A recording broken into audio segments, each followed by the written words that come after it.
Como diz minha mãe, para morrer basta estar vivo.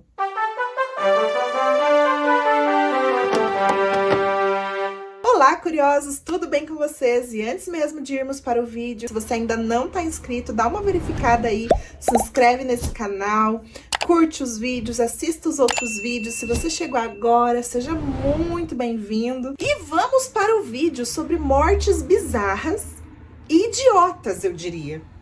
Porque alguns aqui você vai parar e pensar, gente, mas que pessoa burra. Deus me perdoe. Mas olha, o primeiro lugar, você não vai acreditar no que essa pessoa fez. Então eu montei aqui um ranking do 10º lugar até o primeiro lugar. Algumas mortes foram acidentais, foram trágicas, outras foram burras. E nessa lista tem pessoas desconhecidas, tem reis. Então eu fiz assim um compilado de tipos de morte. Em 10º lugar, Ésquilo. Ele era um escritor, ele era uma pessoa muito inteligente.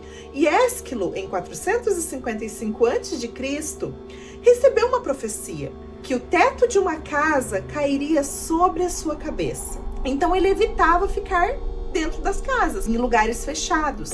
E um certo dia estava Ésquilo meditando, escrevendo ali suas tragédias, porque ele é conhecido como o pai da tragédia, olha só. E simplesmente uma tartaruga caiu na cabeça de Ésquilo, matando ele. Por conta da velocidade que a tartaruga caiu, né? O casco da tartaruga caiu, bateu aqui na careca dele e ele morreu, gente. Então a profecia não estava de toda errada, né? O teto de uma casa caiu sobre sua cabeça, a casa da tartaruga. Mas e daí, como isso aconteceu? Por que uma tartaruga estaria no céu? Bom, gente, aparentemente uma águia estava tentando arrancar aquela tartaruga do casco, e era de costume a águia jogar sobre pedras as tartarugas, né? Para poder ali se alimentar. E de certo pensou que a careca do Ésquilo era uma pedra e jogou bem na cabeça dele. Em 9º lugar, essa pessoa aqui morreu de tanto rir. Eu vou falar aqui da piada que este rei, inclusive deve ser parente de Catarina de Aragão ali. Eu não entendi a piada. Não entendi o porquê ele morreu de rir dessa piada, porque até hoje tô tentando entender a lógica. Na época devia ser muito engraçado. Martim I de Aragão, um rei espanhol do século XV, depois do seu banquete, ele comeu muito, comeu um ganso inteiro, ele deitou e estava sentindo falta ali do seu bobo da corte. E quando o bobo da corte chegou, o rei perguntou, por onde você andava? Ele disse, eu estava no vinhedo, onde vi um cervo pendurado pela cauda, como se tivesse sido punido por roubar figos. O rei riu sem parar e morreu. Me diz aí se você entendeu essa piada, gente, porque eu não vi graça nenhuma. O jeito! O segredo tá no jeito! O jeito de contar, diferente! Em 8º lugar, você vai achar que é uma história de pescador, porque eu, sinceramente, custei acreditar que isso aconteceu. Robert Muyajega, um pescador da Tanzânia, em 2016, simplesmente após pescar alguns peixes, um peixe escapou, voou para a boca dele que estava aberta, ele ficou engasgado, só que o peixe ainda desceu pela sua garganta e se alojou no pulmão. E de forma bem bizarra, ele morreu. Se ele tivesse sobrevivido e ele fosse contar essa história, ninguém ia acreditar nele, não. Cuidado com o celular. Em 7º lugar, um homem, Roger Mirro, morava nos Estados Unidos e em 2013 perdeu seu celular e começou a procurar pelas lixeiras de seu bairro. Começou a revirar sacos de lixo, caçambas e, distraído ali em busca do seu celular, ele foi esmagado pelo compactador que estava ligado e ele não viu. Cuidado com a água. Até beber muita água é perigoso. E aqui tem 2 casos de mulheres que beberam muita água e morreram por conta disso. Em 1977, uma mulher chamada Tina Christopherson decidiu beber 15 litros de água por dia para ser curada do câncer. Ela morreu de tanto beber água.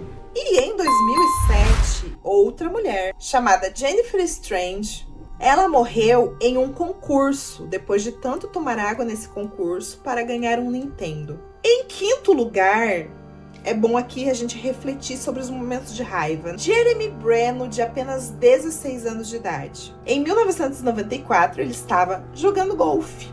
E ele errou a tacada, errou o buraco e ele ficou muito bravo, muito zangado. O que ele fez? Pegou, achou o primeiro banco que ele viu, quebrou seu taco, porém, gente, aquele taco se estilhaçou e uma parte voltou perfurando seu coração. Cuidado com a cenoura. Olha, quando a gente acha que já viu de tudo, como diz nossa avó, né? Filho, tu vai ver coisa. Esta pessoa, em quarto lugar, morreu de overdose de vitamina. Basil Brown, ele era um homem, né, que prezava muito pela vida saudável, e ele decidiu que seria uma boa ideia beber 3,8 litros de suco de cenoura todos os dias. Isso aconteceu em 1974. Ele foi avisado que poderia dar muito ruim isso. E, de fato, ele morreu depois de tomar tanta vitamina. Em terceiro lugar, eu diria que essa morte foi bem desnecessária. Em 1993, um advogado chamado Gary Roy, ele queria demonstrar para os colegas que o vidro do escritório que eles trabalhavam no 24º andar era inquebrável. E ele queria, de certa forma, mostrar aquilo. E eu não sei o porquê, se ele queria defender alguma causa nesse sentido. Não sabemos. Mas então, ele já tinha feito isso outra vez. E deu certo. O vidro realmente não quebrou e deu tudo certo. Porém, numa das suas demonstrações, ele se jogou no vidro. E o vidro se soltou. Ele não quebrou. Ele se soltou inteiro. E Gary caiu do 24º andar com o vidro inquebrável.